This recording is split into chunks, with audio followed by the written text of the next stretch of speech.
Assalamualaikum warahmatullahi wabarakatuh. Alhamdulillah, di mata kuliah filsafat pendidikan ini, kita akan memulai presentasi dari kelompok pertama, yaitu di kelas PIAUD semester 3, dan dengan tema Pancasila sebagai ideologi dasar pendidikan nasional. Oke.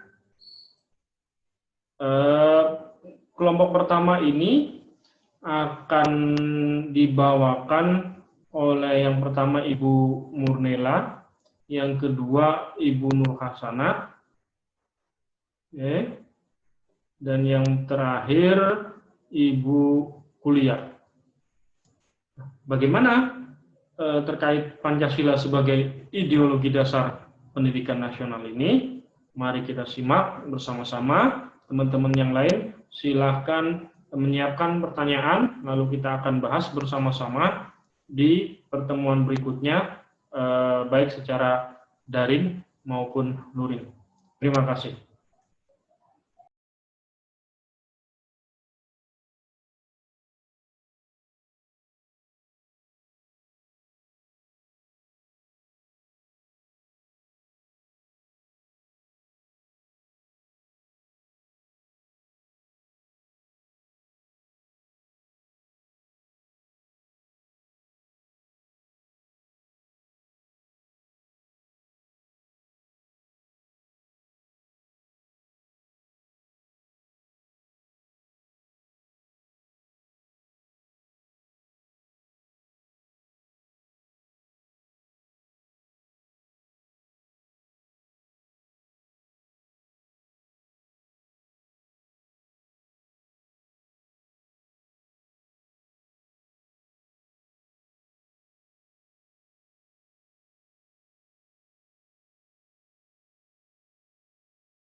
pendidikan nasional.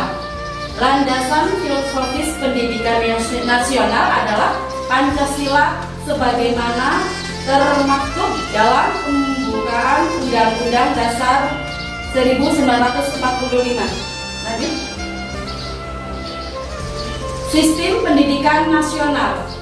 Sistem pendidikan nasional yang dialami sekarang ini merupakan hasil perkembangan pendidikan yang tumbuh dalam sejarah pengalaman bangsa di masa lalu. Lanjut.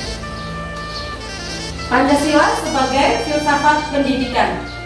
Indonesia adalah negara yang berdasarkan pada Pancasila dan Undang-Undang Dasar 1945 yang di dalamnya diatur bahwa pendidikan diusahakan dan diselenggarakan oleh pemerintah sebagai satu sistem pengajaran nasional. Aristoteles mengatakan bahwa tujuan pendidikan sama dengan tujuan didirikannya suatu negara. Lanjut. Hubungan Pancasila dengan sistem pendidikan. Bila kita hubungkan fungsi Pancasila dengan sistem pendidikan ditinjau dari filsafat pendidikan, maka dapat kita jabarkan bahwa Pancasila adalah pandangan hidup bangsa yang menjiwai sila-silanya dalam kehidupan sehari-hari. Lanjut. Terima kasih. Sekian dan terima kasih. Ini untuk power poinnya. Cita-cita manusia selalu berkaitan dengan filsafat kehidupan. Kata filsafat, filsafatnya aja dari bahasa Inggris dan bahasa Yunani bisa diartikan sebagai filosofi, sedangkan dalam bahasa Yunani philen atau philos dan sophin atau sophie. Mencari kebenaran dan pendekatan filsafat yang radikal dan kontemplatif, yaitu mencari kebenaran hingga ke akar-akarnya yang dibahas secara mendalam. Beberapa definisi filsafat dikemukakan sebagai berikut. 1. Filsafat adalah proses pencarian kebenaran dengan cara menelusuri hakikat dan sumber kebenaran secara sistematis, logis, kritis, nasional, dan spekulatif. 2. Filsafat adalah pengetahuan tentang cara berpikir terhadap segala sesuatu atau serwak sekalian alam artinya. B. Landasan filsafat pendidikan nasional. Landasan filsafat pendidikan nasional ada Pancasila sebagai termaktub dalam pembukaan Undang-Undang 1945. Landasan filsafat pendidikan nasional berasumsi sebagai berikut. 1. Segala sesuatu berasal dari Tuhan sebagai pencipta. Terusan yang kedua, Pancasila merupakan mazhab filsafat terdiri dari terjadinya landasan pendidikan bagi bangsa Indonesia yang dituangkan dalam Undang-Undang Sistem Pendidikan Nasional dalam pasal 2 yang menyebutkan bahwa pendidikan nasional berdasarkan Pancasila Undang-Undang Dasar 1945. Ketiga, manusia adalah ciptaan Tuhan, bersifat monodualisme dan monopluralisme. Yang keempat, pengetahuan diperoleh melalui pengalaman, pemikiran, dan penghayatan. Yang kelima, perbuatan manusia diatur oleh nilai-nilai yang bersumber dari Tuhan, kepentingan umum, dan hati nurani. Yang keenam, pendidikan nasional bertujuan mencerdaskan kehidupan bangsa dan mengembangkan manusia Indonesia seutuhnya. Yang ketujuh, kurikulum berisikan pendidikan umum, pendidikan akademik, pendidikan kejuruan, pendidikan luar biasa, pendidikan kedinas, pendidikan keagamaan, dan pendidikan profesional. 8. Mengutamakan cara belajar siswa aktif CBSA dan penghayatan. Yang kesembilan, peranan pendidikan dan anak didik pada dasarnya berpegang pada prinsip keteladanan ing ngarso sung tulado ing madia mangun karso dan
Pemaparan presentasi kelompok 1 bisa diterima oleh kelompok-kelompok yang lainnya. Kurang dan lebihnya kami mohon maaf. Billahi taufiq wal hidayah. Wassalamualaikum warahmatullahi wabarakatuh.